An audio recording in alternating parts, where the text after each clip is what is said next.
اب اس اجلاس کی آخری تقریر مکرم مولانا عطا اللہ صاحب کلیم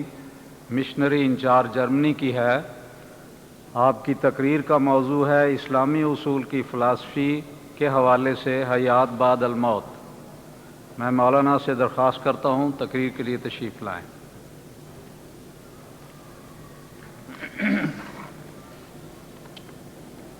اشہد ان لا الہ الا اللہ وحدہ لا شریک لہ واشہد ان محمدا عبدہ ورسولہ اما بعد فاعوذ باللہ من الشیطان الرجیم بسم اللہ الرحمن الرحیم۔ صاحب صدر، برادران کرام، جب سے دنیا پیدا ہوئی ہے خدا تعالیٰ کی ہستی کے بعد اگر کوئی سوال دنیا کی توجہ کو اپنی طرف کھینچتا رہا ہے تو وہ حیات ما بعد الموت کا مسئلہ ہے، اور حقیقت میں جو مذہب ما بعد الموت کے حالات پر کوئی روشنی نہیں ڈالتا وہ ایک جسم بے جان ہے۔ لیکن ہم کبھی اس قسم کے مسائل کی تہ کو نہیں پہنچ سکتے جب تک کہ الہام کی روشنی ہمیں ان کی طرف ہدایت نہ دے، کیونکہ جو اس دنیا میں ہے وہ اس دنیا کے حالات معلوم نہیں کر سکتا مگر اسی ہستی کے ذریعہ سے جس کے لیے سب جگہیں یکساں ہیں۔ چنانچہ حضرت مسیح موعود علیہ السلام نے خاص تائید الہی سے جلسہ اعظم مذاہب لاہور کے لیے جو لیکچر اسلامی اصول کی فلسفی کے عنوان سے تعریر فرمایا اور جس کے متعلق حضرت مسیح موعود علیہ السلام نے جلسہ کے انعقاد سے بھی پہلے ایک اشتہار شائع کر کے لکھا، مجھے خدائے علیم نے الہام سے مطلع فرمایا ہے کہ یہ وہ مضمون ہے جو سب پر غالب آئے گا، اور اس میں سچائی اور حکمت اور معرفت کا وہ نور ہے جو دوسری قومیں بشرطے کے حاضر ہوں اور اس کو اول اور آخر تک سنیں شرمندہ ہو جائیں گی اور ہرگز قادر نہیں ہوں گی کہ اپنی کتابوں کے یہ کمال دکھا سکیں۔ سو مجھے جتلایا گیا ہے کہ اس مضمون کے خوب پھیلنے کے بعد جھوٹے مذہبوں کا جھوٹ کھل جائے گا اور قرآنی سچائی دن بدن زمین پر پھیلتی جائے گی جب تک کہ اپنا دائرہ پورا کر لے۔ برادران کرام، اس موقع کو غنیمت جانتے ہوئے میں آپ سب کی توجہ اس امر کی طرف مبذول کرانی چاہتا ہوں کہ حضرت اقدس مسیح موعود علیہ السلام کے اس لیکچر بعنوان اسلامی اصول کی فلسفی پر 100 سال گزر چکا ہے، اور اس کی 100 سالہ جوبلی منانے کے لیے آپ میں سے ہر ایک کو اس لیکچر کو جو مختلف زبانوں میں شائع ہو چکا ہے مختلف اقوام میں سرکولیٹ کرنا چاہیے تا لوگ قرآن کریم کی عظمت کو تسلیم کر کے اسلام کے حلقہ بگوش ہو جائیں۔ برادران کرام، حیات بعد الموت کے متعلق حضرت مسیح موعود علیہ السلام نے اپنے اس لیکچر اسلامی اصول کی فلسفی میں جو تعلیم دی ہے وہ ایسی جدید، ایسی عجیب اور ایسی اعلیٰ ہے کہ یکدم عقل اس سے تسلی پاتی ہے اور فطرت اس کی سچائی کو قبول کرتی ہے اور قانون قدرت اس کی تصدیق کرتا ہے، اور جن کو مشاہدہ نصیب ہو وہ اس حقیقت کو بعین ہی اپنی آنکھوں سے دیکھ لیتے ہیں اور یقین کا مرتبہ حاصل کرتے ہیں۔ در حقیقت جس طرح مذہب کے دوسرے حصوں میں آپ کی تعلیمات نے جن کی بنیاد یقیناً قرآن کریم پر ہے ایک حیرت انگیز انکشاف پیدا کیا ہے، اسی طرح اس حصہ میں بھی ایک پوشیدہ حقیقت کو آپ نے ظاہر کیا ہے اور ایک سربستہ راز کو کھول کر دنیا پر ایک عظیم الشان راز کھولا ہے۔ یاد رکھنا چاہیے کہ ما بعد الموت حیات کے متعلق بحث و تدقیق کے ساتھ ہی انسان کے سامنے یہ سوال آتا ہے کہ کیا روح کوئی چیز ہے؟ اگر ہے تو کیا؟ اس کے متعلق اسلام کا جواب یہ ہے کہ روح فی الواقع ایک چیز ہے جس کے ذریعہ سے انسان ان لطیف علوم کو حاصل کرتا ہے جن کو حواس ظاہری سے انسان حاصل نہیں کر سکتا۔ وہ خدا اور انسان کے تعلق کا مقام ہے اور اس کے جلال کا تخت گاہ۔ اسے جسم سے ایسا عجیب تعلق ہے کہ اس کی مثال کسی اور چیز میں نہیں پائی جاتی۔ وہ دماغ کی قوت متفکرہ اور دل کی قوت منفعلہ کے ذریعہ سے انسانی جسم کی ظاہری قوتوں پر اپنا اثر ڈالتی ہے۔ اسی وجہ سے وہ اس قدر ظاہری حرکات سے متاثر نہیں ہوتی جس قدر کے افکار اور جذبات سے، کیونکہ اس کا علاقہ زیادہ تر انہی دو جگہوں سے ہے۔ سائنس اب تک اس تعلق کو معلوم کرنے میں کامیاب نہیں ہوئی جو روح اور قلب میں ہے، مگر صاحب تجربہ لوگ جانتے ہیں کہ روح کا قلب سے ایک باریک تعلق ہے، جہاں سے دماغ کی طرف وہ تعلق بعض مخفی ذرائع سے اس طرح منتقل ہو جاتا ہے جس طرح کہ تیل بتی کے ذریعہ سے اوپر چڑھ جاتا ہے، اور دماغ کے اعصاب آگے اسے قبول کر کے اس قابل بناتے ہیں کہ اس میں سے ایسی روشنی پیدا ہو جسے لوگ دے سکیں اور ایک حقیقت کا اقرار کریں۔ یہ روح جیسا کہ قرآن کریم سے معلوم ہوتا ہے کہیں باہر سے نہیں آتی، بلکہ رحم مادر میں، جس میں انسانی کی پرورش کے ساتھ ساتھ یہ بھی پیدا ہوتی جاتی ہے، اور در حقیقت جسم میں سے نکلا ہوا ایک خلاصہ ہے۔ اس کی مثال شراب کی سی ہے، جس طرح جو یا انگور اور ایسی ہی چیزوں میں سے جب ان کو ایک خاص ترکیب سے سڑایا جائے شراب نکل آتی ہے، اسی طرح جسم رحم مادری میں کچھ ایسی کیفیت سے گزرتا ہے کہ اس میں سے ایک لطیف جوہر نکل آتا ہے جسے روح کہتے ہیں۔ جب یہ جوہر جسم سے اپنا تعلق کامل کر لیتا ہے تو اس وقت انسانی قلب حرکت کرنے لگتا ہے اور انسان زندہ ہو جاتا ہے۔ جسم سے نکلنے کے بعد اس جوہر کا وجود ایسا ہی مستقل ہوتا ہے جیسے شراب کا۔ غرض اسلام کے نزدیک روح مخلوق ہے، اور جس وقت بچہ ماں کے پیٹ میں ہوتا ہے اس وقت وہ پیدا ہوتی ہے، اور اسلام ہمیں یہ سکھاتا ہے کہ انسانی روح پیدا ہونے کے بعد ضائع نہیں جاتی، اس کے بعد اس کے سامنے ایک غیر منقطع زمانہ ہے۔ جس حالت کو موت کہتے ہیں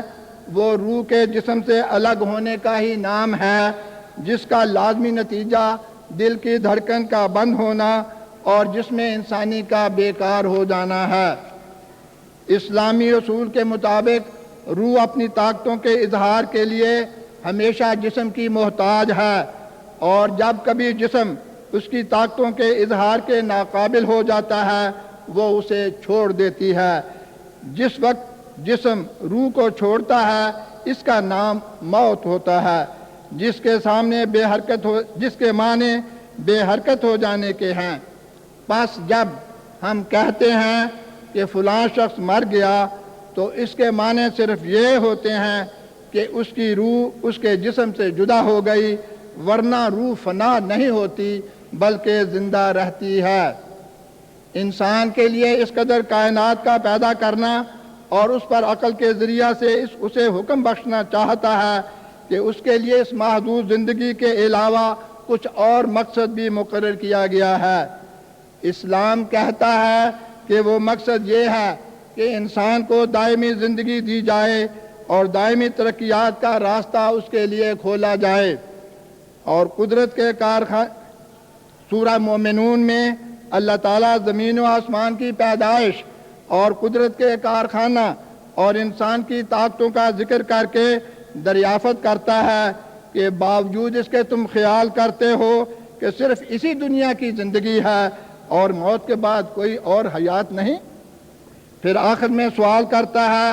افحسبتم انما خلقناکم عبثا وانکم الینا لا ترجعون فتعالی اللہ الملک الحق لا الہ الا ہوا رب العرش الکریم، سورہ مومنون آیت 116-117۔ یعنی کیا تم یہ سمجھتے ہو کہ ہم نے تم کو یوں ہی بطور کھیل کے پیدا کیا ہے اور ایک دائمی زندگی کا سلسلہ اور دائمی ترقیات کا سلسلہ جو بعد الموت جاری ہوگا تمہارے لیے مقرر نہیں کیا؟ ایسا نہیں، کیونکہ خدا تعالیٰ بلند شان والا ہے اور سچا بادشاہ ہے، وہ بلا غرض اور بلا حکمت کوئی کام نہیں کرتا، پھر وہ ایک ہی خدا ہے اور نہایت پاکیزہ اور دلوں میں عزت پیدا کر دینے والی صفات کا مالک ہے۔ پس یہ خیال بھی نہیں کیا جا سکتا کہ اس نے اس دنیا کو پیدا نہیں کیا، یا اس نے تو پیدا کیا ہے مگر اس کی کوئی اہم غرض نہیں رکھی۔ پس موت ایک حالت سے دوسری حالت کی طرف انتقال کا نام ہے، اس سے زیادہ اور کچھ نہیں۔ اور اس انتقال کی ضرورت قرآن کریم یہ بتاتا ہے کہ اگر موت نہ ہوتی تو انسانی روح کامل ترقیات بھی حاصل نہیں کر سکتی تھی۔ اسلام بعد الموت زندگی کو انسان کی ابتدائی زندگی سے تشبیہ دیتا ہے، یعنی جس طرح انسان نے نطفہ بلکہ نباتی اور حیوانی زندگی سے رحم مادر میں ترقی کی اور پھر پیدا ہونے کے بعد ایک کمزوری کے زمانہ سے گزرا جس میں اس نے اس دنیا کے علوم اور عادات کو سیکھا، اسی طرح وہ مرنے کے بعد مختلف حالات میں سے گزرے گا۔ چنانچہ قرآن کریم جو لفظ رحم کے متعلق استعمال فرماتا ہے وہی اس مقام رسالت کے متعلق استعمال فرماتا ہے، جس مقام اور جس حالت میں انسان ما بعد الموت رکھا جاتا ہے۔ پس مرنے کے بعد انسانی روح کی پہلی حالت اس نطفہ کی طرح ہوتی ہے جو رحم مادر میں قرار پاتا ہے، اور ان اعمال کے مطابق جو دنیا میں انسان نے کیے ہوتے ہیں اس کے اندر ایک تغیر پیدا ہونا شروع ہوتا ہے۔ اور جس طرح رحم مادر میں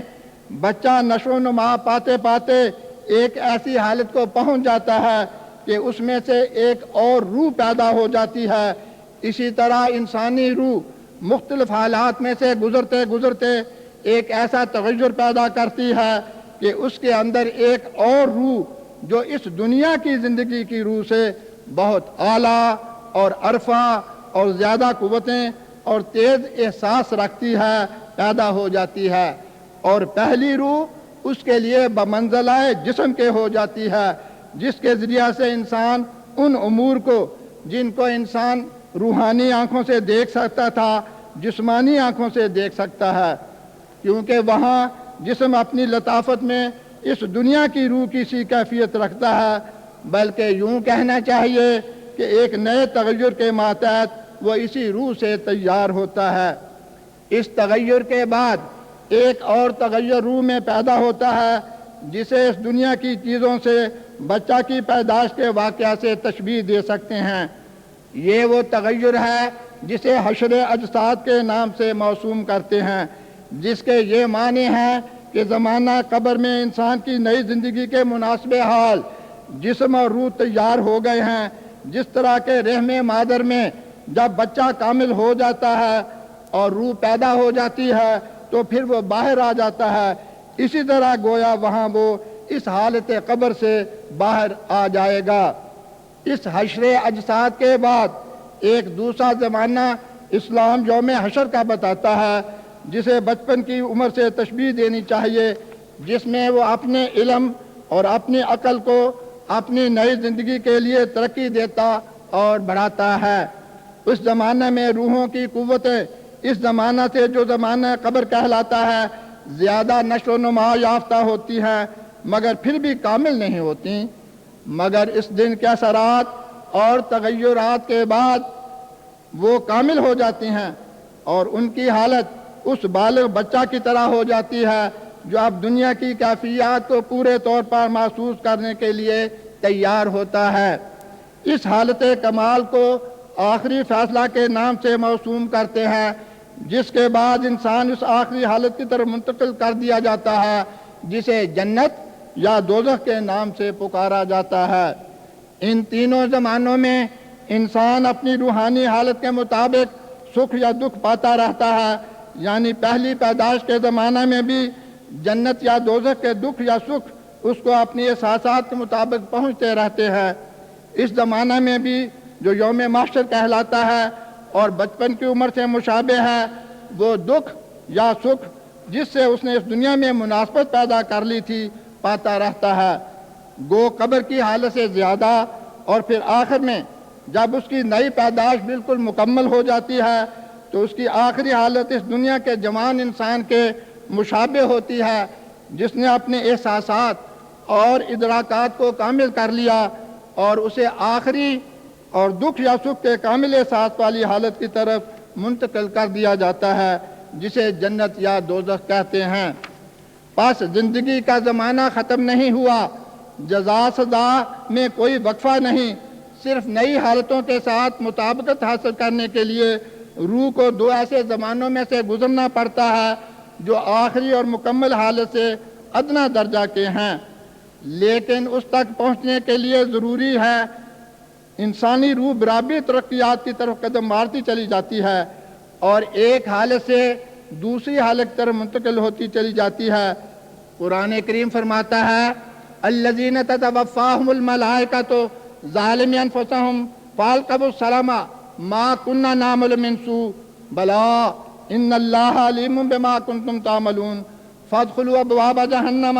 خالدین فیہا فلبئس مثوى المتکبرین۔ فرمایا الذین تتوفاہم الملائکۃ طیبین ویقولون سلام علیکم ادخلوا الجنۃ بما کنتم تعملون، سورہ نحل آیت 29 تا 33۔ یعنی وہ لوگ جن کی فرشتے روح قبض کرتے ہیں، درحالے کہ وہ لوگ اپنی جانوں پر ظلم کر رہے تھے، وہ لوگ فرشتوں کو صلح کا پیغام دیتے ہیں اور کہتے ہیں کہ ہم تو کوئی برا کام نہیں کر رہے تھے۔ وہ کہیں گے کہ ہاں ہاں ہاں تم برے کام کرتے تھے،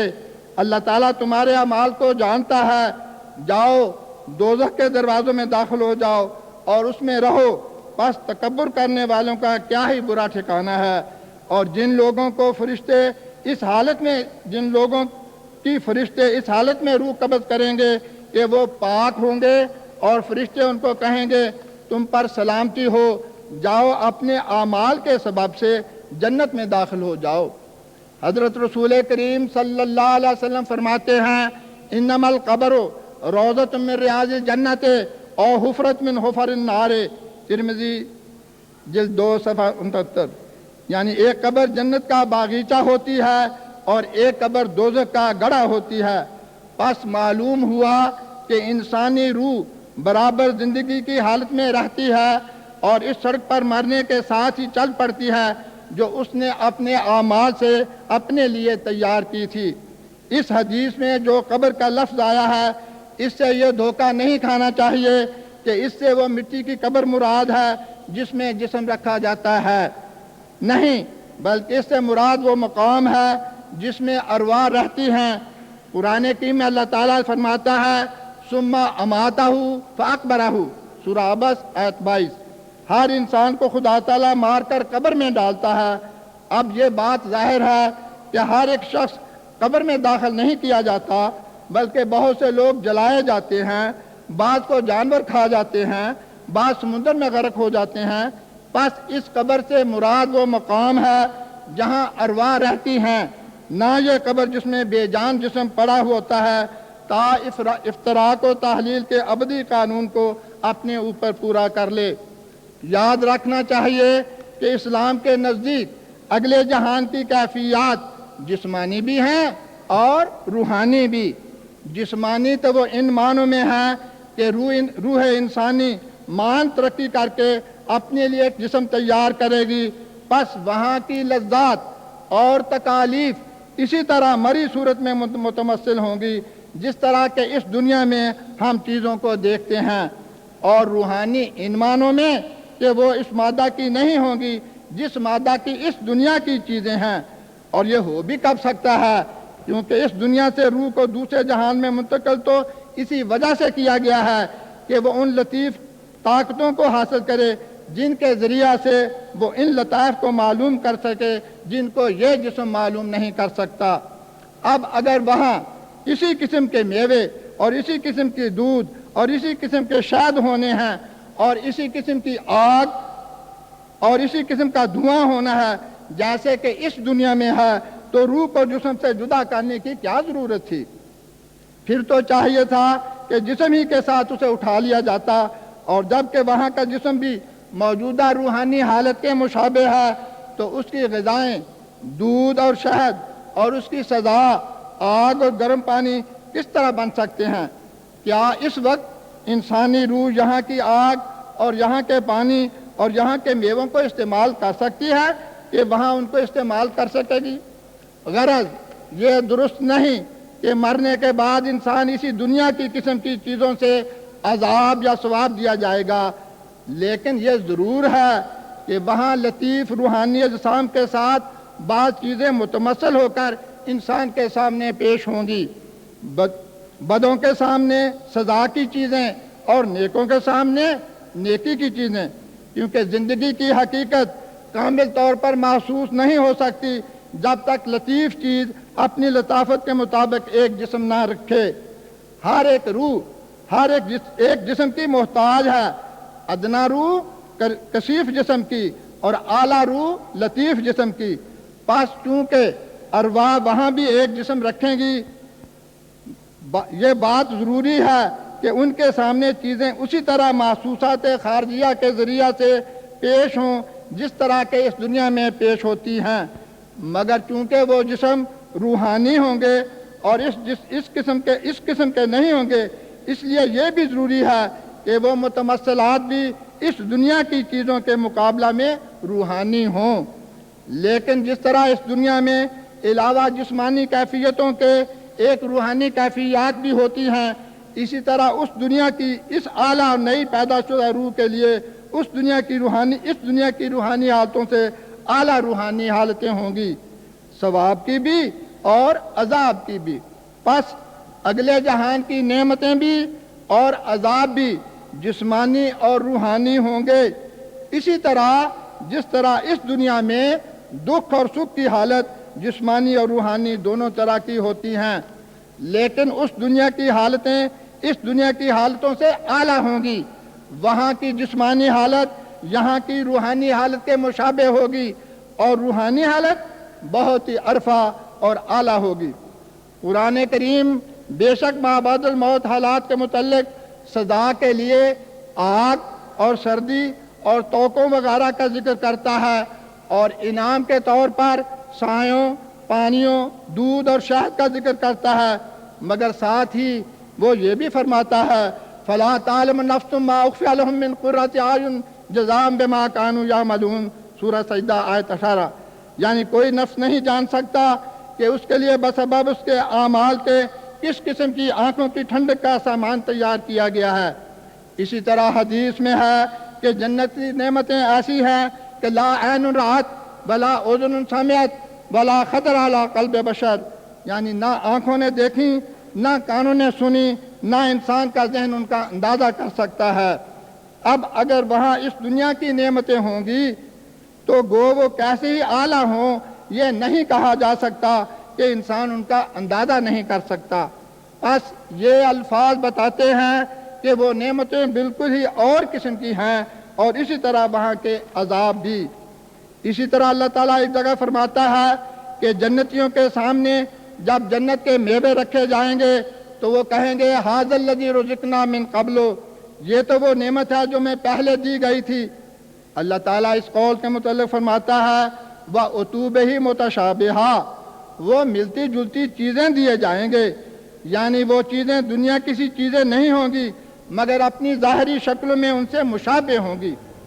اصل بات یہ ہے کہ روح گو جسم کی طرح جسمانی چیزوں کو استعمال نہیں کرتی، لیکن جسم کے سرور سے حصہ ضرور لیتی ہے اور اسی طرح جسم کی تکالیف سے حصہ لیتی ہے۔ بس چونکہ دنیاوی چیزوں سے وہ مانوس ہے، اس کی خوشی اور اس کے رنج کو مکمل کرنے کے لیے وہاں کی چیزیں دنیاوی چیزوں کی شکل میں متمثل ہوں گی۔ قرآن کریم نے ما بعد الموت کی روحانی حالتوں کے سمجھنے کے لیے ایک لطیف مثال دی ہے۔ اس سے انسان اچھی طرح اس جہان کی کیفیت کو اس حد تک اس دنیا کی قوتوں کے ساتھ سمجھ میں آ سکتی ہے، سمجھ سکتا ہے۔ فرماتا ہے اللہ یتوفی الانفس حین موتها والتی لم تمت فی منامها فیمسک التی قضی علیہا الموت ویرسل اخری الی اجل مسمی ان فی ذلک لآیات لقوم یتفکرون، سورہ زمر آیت 43۔ یعنی اللہ تعالیٰ روح قبض کرتا ہے لوگوں کی موت کے وقت، اور جو نہیں مرتا اس کی نیند میں، پس روک رکھتا ہے اس روح کو جس پر موت کا فیصلہ ہو چکا ہوتا ہے، اور وہ واپس کر دیتا ہے دوسری کو ایک مدت مقررہ تک کے لیے۔ اس میں بہت سے نشانات ہیں اس قوم کے لیے جو فکر کرتی ہے۔ یعنی خواب کی حالت میں بھی روح کا تعلق جسم سے عارضی طور پر الگ ہوتا ہے، اور اس پر انسان ما بعد الموت حالت کا قیاس کر سکتا ہے۔ چونکہ یہ علیحدگی عارضی ہوتی ہے، اس لیے دماغ کے ساتھ اس کا تعلق قائم رہتا ہے، اور اس وجہ سے انسان ان کیفیتوں کو یاد رکھ سکتا ہے جو روح کو جسم سے علیحدگی کے وقت پیش آتی ہیں۔ اللہ تعالیٰ فرماتا ہے کہ جو لوگ فکر کرنے والے ہیں ان کے لیے اس میں بہت بڑے فوائد ہیں، یعنی وہ اس کے ذریعہ سے روح کی کیفیت اور اس کے اعمال اور ما بعد الموت کے حالات کو سمجھ سکتے ہیں۔ اب خواب کی حالت پر غور کر کے دیکھیں، اس میں گو جسم آرام سے سویا ہوتا ہے، مگر انسان اپنے آپ کو دوسری شکلوں میں دیکھتا ہے اور مختلف جگہوں کی سیر کر لیتا ہے، اور جن چیزوں کو وہ دیکھتا ہے وہ جسم رکھتی ہے، مگر ان کا جسم ویسا نہیں ہوتا جس قسم کا کہ ان مادی چیزوں کا۔ ہاں کبھی کبھی وہ جسم ایسا کامل ہو جاتا ہے کہ اس کے آثار جسم پر بھی نمودار ہوتے ہیں، اور اولیاء میں اس کی مثالیں موجود ہیں۔ خود حضرت اقدس مسیح موعود علیہ السلام نے ایسے بہت سے تجربات لکھے ہیں، حتیٰ کہ آپ نے عین بیداری میں روحانی جسم کے ساتھ حضرت مسیح ناصری کو دیکھا ہے، اور دیر تک ان سے مسیحیت کی خرابیوں اور ان کی اصلاح کے متعلق گفتگویں کی ہیں، اور ایک دفعہ تو آپ نے ان کے ساتھ مل کر کھانا بھی کھایا ہے۔ اب یہ باتیں ان لوگوں کے لیے جو ان علوم سے واقف نہیں ایک وہم اور دماغ کی خرابی سے زیادہ حقیقت نہیں رکھتی، مگر جو لوگ صاحب تجربہ ہیں اور روحانی عالم کے ماہر ہیں وہ ان کے افیتوں کو خوب اچھی طرح سمجھتے ہیں۔ یہ بھی یاد رکھنا چاہیے کہ میری مراد روحانی علوم سے اس جگہ دماغی کیفیات نہیں ہیں جو مسمرزم وغیرہ کے ذریعے سے ظاہر ہوتی ہے، وہ بالکل الگ چیز ہیں، اور ان کا روحانی حالتوں سے کچھ تعلق نہیں ہے۔ روحانی حالتوں کی کیفیات ہی اور ہیں۔ غرض یہ کہ خواب کا عالم اور کشف کا عالم عالم اخروی کے لیے بطور مثال کے ہے، اور اس پر انسان اس عالم کا قیاس کر سکتا ہے۔ جس طرح خواب میں سب چیزیں روحانی ہوتی ہیں مگر پھر ایک جسم بھی رکھتی ہیں، اسی طرح اگلے جہان میں ہوگا کہ وہاں کی چیزیں جسم تو رکھیں گی لیکن وہ جسم روحانی ہوگا، اور ان کے علاوہ ان سے اعلیٰ کیفیات خالص روحانی ہوں گی۔ قرآن کریم اس واقعے کی حقیقت یہ بیان کرتا ہے کہ اسی دنیا کے اعمال متمثل ہو کر وہاں انسان کے سامنے آئیں گے۔ وہاں کا پانی نہیں ہوگا مگر اس دنیا کا عمل بر شریعت، اور دودھ نہیں ہوگا مگر علم الہی جو اس دنیا میں حاصل کیا گیا تھا، اور میوے نہیں ہوں گے مگر وہی لذت اور سرور جو خدا تعالیٰ کی اطاعت میں روح اس دنیا میں محسوس کرتی تھی۔ چنانچہ اللہ تعالیٰ فرماتا ہے کل انسان الزمناہ طائرہ فی عنقہ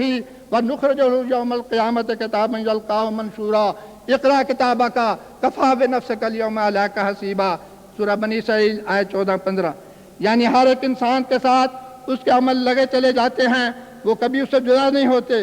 گو ان کے اثرات مخفی ہوتے ہیں، لیکن قیامت کے دن ہم ان اعمال کو اسی طرح کر دیں گے گویا وہ ایک کتاب ہے جسے وہ کھول کر پڑھ رہا ہے۔ یعنی اس وقت وہ اپنے اثرات کو ظاہر کر دیں گے، اور ایک ایک عمل جو انسان نے اس دنیا میں کیا تھا وہ اپنا نتیجہ وہاں ظاہر کر دے گا، اور اس دنیا کی زندگی کو اپنے مطابق ڈھالے گا۔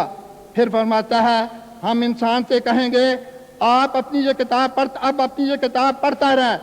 یعنی ان اعمال کے مطابق ترقی یا تنزل حاصل کر اور ان کا نتیجہ بھگت۔ ہمیں تیرا حساب لینے کی ضرورت نہیں، تیرا نفس خود تجھ سے حساب لیتا رہے گا۔ یعنی جو اثرات تیرے اعمال نے پیدا کیے ہیں وہ تیرے لیے سزا کے طور پر بھی اور انعام کے طور پر بھی کافی ہیں، ہمیں کسی نئی سزا اور جزا کے دینے کی ضرورت نہیں۔ دیکھو یہ آیت اس وضاحت سے بتاتی ہے کہ اگلے جہان کی نعمتیں اور سزائیں اسی دنیا کے اعمال کے تمثلات ہیں۔ کیونکہ میرا وقت ختم ہو گیا ہے، میں اسی پہ ختم کرتا ہوں۔ وآخر دعوانا ان الحمدللہ رب العالمین۔